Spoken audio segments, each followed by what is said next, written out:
Hey guys, welcome to my channel. Today our topic is central tendency. Central tendency का simple सा मतलब होता है कि किसी भी वैल्यू का एवरेज या सेंट्रल वैल्यू को निकालना. जैसे कि अगर आप किसी पेशेंट का हार्ट रेट डिटरमाइन कर रहे हो, तो अब ऐसा तो है नहीं कि आपको हमेशा 72 ही मिले. हो सकता है आपको 73 मिले या 74 मिले या 71 मिले. तो आपको एक एवरेज वैल्यू निकालनी होगी. अब सारी वैल्यू तो सही नहीं हो सकती, आपको एक एवरेज वैल्यू मान के चलनी पड़ेगी कि हाँ ये वैल्यू सही है और ये वैल्यू हमारी वैलिड है.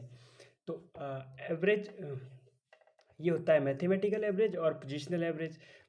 मैथमेटिकल एवरेज में आता है मीन और पोजिशनल में आता है मीडियन और मोड.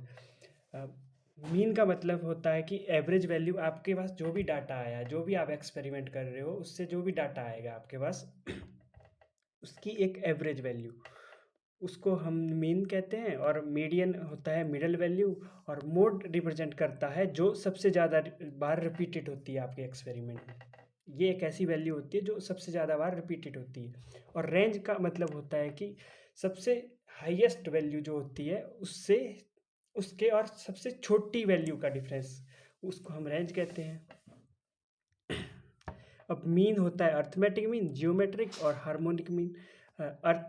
बेसिकली ये इसको फाइंड आउट करने के मेथड हैं. तो अर्थमेटिक मीन होता है सम ऑफ जितनी भी आपके पास एवरेज, जितनी भी आपके पास वैल्यू है उनका आपको उनको सबको आपको जोड़ देना है. और जितनी बार वो आप वैल्यू आई है, देखो अर्थमेटिक मीन मीन मीन को रिप्रेजेंट करते हैं हम एक्स बार से. अर्थमेटिक का अगर हमको मीन कैलकुलेट करना है तो sum of value upon total number of value. अगर हमको हार्मोनिक मीन निकालना है तो हमें उसका रूट कर देना है, सिंपल सा रूट कर देना है. और अगर जियोमेट्रिक मीन निकालनी है आपको तो आपको रेसिप्रोकल में लेके जाना है अपनी वैल्यू को, जो भी आपके पास वैल्यू हो जाए. जैसे कि अगर मेरे पास ये मेरे पास डाटा है तो अब मैं क्या करूँगा, अगर मेरे को मीन निकालना है तो मैं इन सबको प्लस कर दूंगा upon number of value 5 upon 5. तो मेरे पास आ जाएगा 15 वन 5, ये होगा 3. तो 3 मेरे पास मीन वैल्यू आ गई.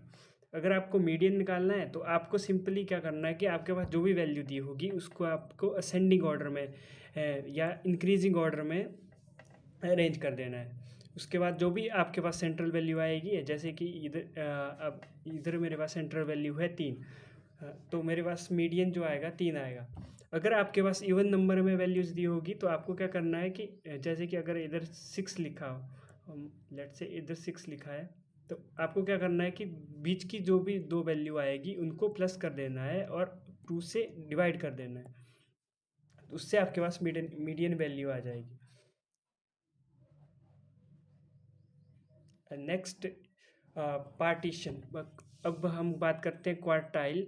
क्वार्टाइल का सिंपल सा मतलब होता है कि किसी भी जो वो वैल्यू जो उसको 4 पार्ट्स में डिवाइड कर देती है.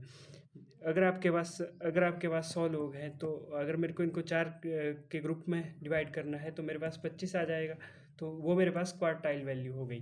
क्विंटाइल वैल्यू वो होती है जो उसको 5 पार्ट्स में डिवाइड कर दे. अगर मेरे को 100 लोगों को डिवाइड करना है 5 के ग्रुप में तो मेरे पास वैल्यू आ जाएगी 20-20 के ग्रुप बन जाएंगे 5. अगर डेसाइल का मतलब होता है कि वो वैल्यू आपके डाटा को 10 पार्ट्स में डिवाइड कर दे. अगर मेरे को 100 लोगों को 10 पार्ट्स में डिवाइड करना है तो मेरे पास 10-10 के ग्रुप बन जाएंगे, 10-10 लोगों के ग्रुप बन जाएंगे. सेंटाइल का मतलब होता है कि उसको किसी भी वैल्यू को 100 पार्ट्स में डिवाइड कर देना. That's all for today. Next आपको किस चीज़ पे वीडियो चाहिए, let me know in the comment section. Thank you.